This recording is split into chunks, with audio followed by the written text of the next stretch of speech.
Folks, I have some bad news for all you Animal Crossing sickos. Animal Crossing peaked. It peaked years ago, and it will never be the same.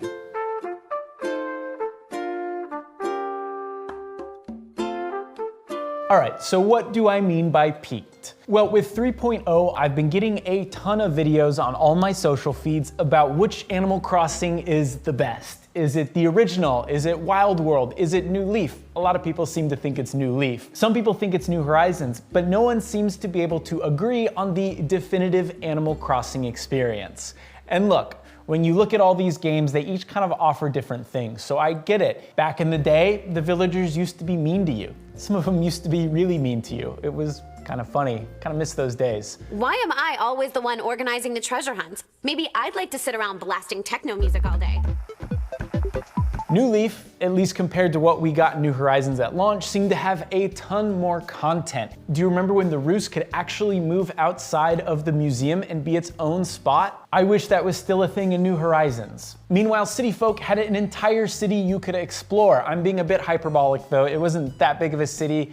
There were a couple extra stores and there was a main street you could walk around and talk to people. It was still kind of cool though. You know, Animal Crossing in the past was always very focused on this wilderness, this out in the middle of nowhere feel, but then you could take a trip to the city and you'd see a city plaza. It was a neat idea. I've been playing Animal Crossing since the GameCube days. Technically not the first Animal Crossing, but I played the first Animal Crossing that came to the West, and it blew my mind.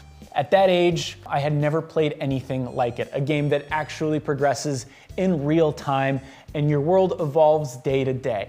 It felt kind of unpredictable, and I have a few memories that really stick with me. One that I think about often that I wish Animal Crossing New Horizons had was I was playing one day and I checked the bulletin board and Jay, my favorite villager of all time, probably because he was in my village way back in the day, left a note and he said, "Yo, I buried an NES somewhere on tile A7 or whatever, because it was grid-based back in the day. It wasn't all connected. And if you can find it, it's yours to keep." And I was like, man, a video game in my video game? That's something I need to check out. And I spent forever digging up every portion of this tile so I could find the console. And sure enough, I found it. And you know what was on that console? The original Legend of Zelda. A lot of these classic Nintendo games I played on Animal Crossing. I played Super Mario Bros. I played Ice Climbers. So many of these games I played on Animal Crossing. And yeah, I had no idea that was just something I could stumble on and start playing. Every day in that game felt unpredictable. And they also did something pretty cool with multiplayer. So you couldn't play together like you can now. It featured asynchronous multiplayer, which basically meant that you could have multiple people in your village, however only one could play at a time. So what a friend and I would do is we'd essentially pass the game to each other with the memory card at the end of each week. And I'd play for a week, I'd do things to the island, I'd upgrade my house, check things out, give it back to him. And I think back on that Animal Crossing very, very fondly. Well, if that rant clued you in at all, when I say peaked, I'm not really talking about the gameplay. I think you can make a case for any of these Animal Crossings when it comes to gameplay. Looking back at the original Animal Crossing, as much as I love it, it's pretty tough to play these days. You can make a very strong case for something like New Leaf or even New Horizons based on how much you can customize on your island. But like I said, I'm not really talking about gameplay here. What I am talking about here is the moment.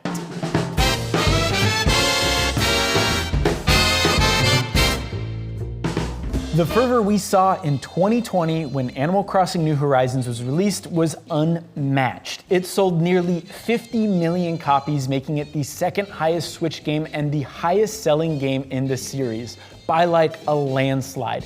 New Leaf, the previous mainline entry, sold 13 million. When I say Animal Crossing exploded, I mean it broke into the mainstream unlike almost anything else Nintendo has released. Just some examples here, in case you forgot. People got married in the game. During the lockdowns, people couldn't go out, they couldn't see people as much, weddings were canceled or delayed, and people pretty much had them in-game. There was an entire talk show that started out featuring smaller gaming celebrities and ended up blowing up where they had the likes of Danny Trejo and Selena Gomez show up on this Animal Crossing talk show. There were celebrities like Elijah Wood who was just perusing social media in order to visit people's islands so he could sell turnips at higher markups. I was playing Animal Crossing and I became really, really keen on the turnip market specifically. But there's this one girl on Twitter that posted that her turnip price was X amount, and then I just direct messaged her and I was like, hey, would you mind if I come to visit your island? There was even an entire island dedicated to get people to go out and vote that was brought to you by Joe Biden, which I think actually broke terms of service and sort of had to be taken down. I think you can still find it in Dream Islands, or at least as of a year ago. Jean-Luc, I know you were an Animal Crossing sicko during the early 2020s. Anything you remember in particular? Anything that stood out? Yeah, you can actually go watch it because it was captured on film. The video where Rob and you had everyone come to the island and tricked us in this impossible to escape obstacle course was probably like the funniest thing. I love that video. That video is so good. If you've never seen that video, please go watch it.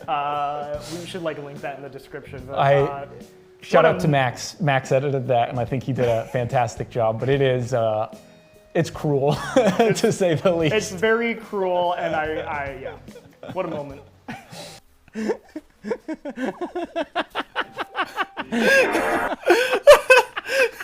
As a big Animal Crossing fan leading up to that point, I had never experienced Animal Crossing like this, kind of in a way it was intended to feel, right? I feel like a lot of the marketing leading up to New Horizons kind of showed off all of its social aspects, how you could have people come to your island, you could communicate with friends, send letters, and all that stuff seemed cool in games like Wild World and New Leaf, and those features were there, but it never really felt to take off in a meaningful way, at least to the scale that it did with New Horizons, right? And in a way, I kind of always treated Animal Crossing as a solo experience. It just kind of made more sense with how I was playing games at the time, the folks I played games with. It was kind of just me, and if I did need to connect with someone, a lot of times I'd go online, have to do it with a stranger. With New Horizons, I mean, everyone was playing. Their grandma was playing, your friends were playing. It just felt like a moment in time where everyone was stoked on Animal Crossing, and it was kind of great. And look, I don't want to sit here and reminisce about COVID-19. Those times were not good by any stretch. But Animal Crossing did make those days easier, and it did for a lot of people. The way people were able to communicate with each other in a time where you just weren't really able to communicate, and the novelty and the extra layer of socialization that Animal Crossing provided hit a little different than catching up on a phone call. You know, you kind of got a look in what other people are going through when you visited their islands, when you saw what they were doing, you saw how they were arranging all their residents in specific ways. It was wholesome, it was cool. So I've said it like 3 times now, but I am a big Animal Crossing fan, and whatever they do with the next entry, I will be very curious, excited to see how it shakes out. I'm sure I will put 100 hours in to whatever it is, but I think we need to sit here and acknowledge that whatever they do, it won't capture the same magic that New Horizons did back in 2020. I think the sooner I realize that, the happier I will be with whatever we get in the next big Animal Crossing game. Anyway, those are just some of my thoughts on Animal Crossing. Let me know what you think in the comments below. What do you want to see in the next Animal Crossing game? Do you think it will match the fervor that we saw with New Horizons? Anyway, I'll catch you next time.